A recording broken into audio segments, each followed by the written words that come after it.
Today we're going to talk about thermochemistry. I love cheesecake. What would happen to this cheesecake if I ate it? All of the chemicals in this cheesecake will break down into simpler molecules, and in the process they'll release energy. That energy goes to power my cells to carry out their functions. The exact equation for that is pretty messy and complicated, like most of biology. So let's look at this simplified equation instead. You might be wondering how much exercise I'd have to do to burn off this cheesecake, but I think there's a more interesting question. Let's ask instead, how much carbon dioxide would I pollute the world with if I ate this cheesecake? So if I want to know how much carbon dioxide I would emit by eating this cheesecake, then I need a balanced chemical equation. We're going to use this simplified one here. The reason that I'm using this equation, it is simplified because biology is very complicated, but I'm making the assumption that everything that I'm eating gets turned into sugar, which then my body breaks down. That's not exactly true, but it's a nice approximation to give us a general feel for the effect that this is going to have. Okay, so I looked at the package of the cheesecake, and it said that the slice of cheesecake contained 310 calories. So that's the only information that I have about the cheesecake. Now, fortunately, our equation that we can use with the combustion of the glucose includes the enthalpy. Remember that enthalpy is part of the equation. So as that glucose is broken down, energy is emitted in the form of heat.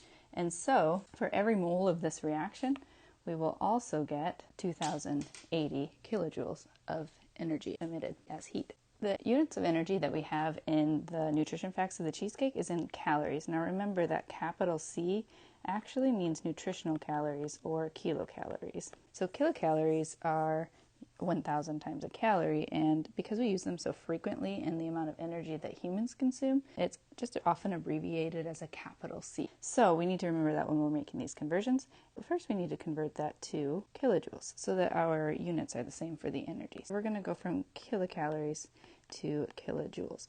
Now that kilojoule that we have in enthalpy is associated with a mole of the reaction. So we can go directly to moles of the reaction using that conversion factor. And from the moles of the reaction, we can go to moles of carbon dioxide. So that's going to be our plan. Let's convert starting with these 310 kilocalories. Now remember that 310 kilocalories is energy that's stored within the cheesecake. And when I eat it, will be emitted. So that heat will leave the system of the cheesecake. And so that's actually going to be energy that's leaving our system. So we need to give it a negative sign.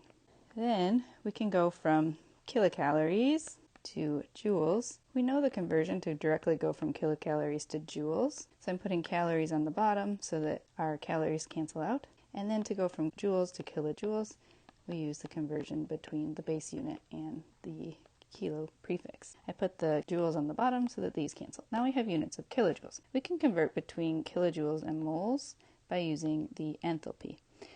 The enthalpy of that reaction means that much energy is released per 1 mole of the reaction. So we will release 2080 kilojoules of energy for 1 mole of the reaction. But we're not interested in the reaction as a whole. We're interested in a particular part of that reaction, the carbon dioxide. So we can cancel out the moles of the reaction with how many moles of carbon dioxide there are in that reaction. Then we just plug that into our calculator, and we see that if I were to eat that cheesecake, I would produce 3.87 moles of carbon dioxide.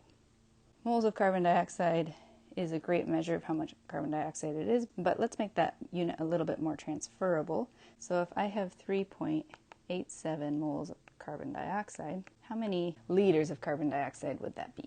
Remember, carbon dioxide is a gas, so in order to solve this, we are going to use the ideal gas equation. We want to know the volume of the gas that I'm emitting, so we can rearrange that equation. We need a couple more pieces of information. So the moles we have here, R is always a constant. The temperature, we're going to use room temperature, and the pressure, we'll just use standard pressure.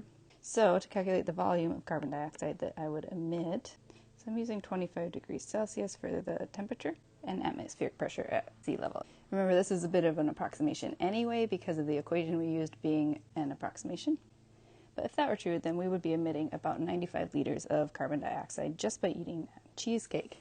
And before you panic, human beings require a lot of energy just to function. So That might seem like a lot, but when you're asking if these things make sense, it's always good to ask the question like, is that a big number? To put it in some context, let's say you're going to drive your car for a mile, so just a quick trip to the gas station and back. Even if you have pretty good gas mileage, that's still going to emit over 200 liters of carbon dioxide into the atmosphere. So 100 liters for eating a piece of cheesecake is pretty reasonable, and it's a small percentage of your overall carbon dioxide emission. Just existing and breathing, you're going to emit more than that. And that's it for this edition of Chemistry in Real Life.